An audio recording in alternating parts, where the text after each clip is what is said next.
Շնորհակալություն հարցի համար, ծառը ճանաչվում է իր պտուղներից։ Դաշնակցությանը չի թվում, ոչ էլ Իշխան Սաղաթելյանն է հայտարարել։ Ինչ տեղի ունեցել, ձեր աչքի առաջ եւ մի քիչ դժվար է էլի այդ տեղի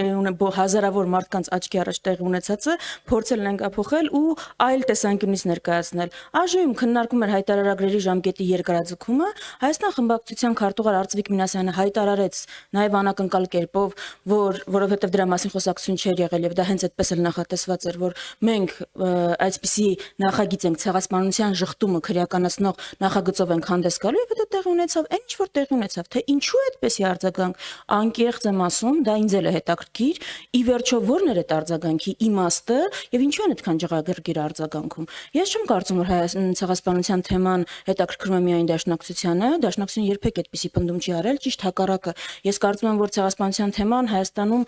մի քանի քաղաքական գործիչ չի հետաքրքրում, մնացած հանրությանը, քաղաքական ուժերին եւ գործիչներին հետաքրքրում է եւ երեկվա այդ օրինագծի հանրային արձագանքներն եւ քաղաքական շրջանակների, մասնագիտական շրջանակների արձագանքերը դրա մասին են վկայում։ Ինչ վերաբերում է Իշխան Սաղաթելյանի մասին ձեր պնդումներին, գիտեք, նախ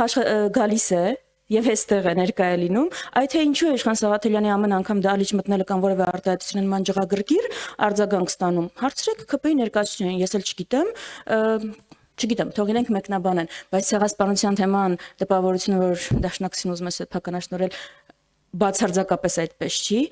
Մենք բնական դաշնակիցներն են, բոլոր են կառույցները, անկախ որևէ այլ հարց ունեցած տարբերությունից, բոլոր են կառույցները, անհատները, ովքեր հետապնդում են ցեղասպանության միջազգային ճանաչման գործընթացը, եւ մենք ամբողջ աշխարհում համագործակցում ենք իրենց հետ։ Մեր ցավը այն է, որ հիմա Հայաստանի Հանրապետությունում մենք կարիք ենք ունեցել բերել ցեղասպանության շղթումը քրեականացնող օրինագիծ։ Այդ դա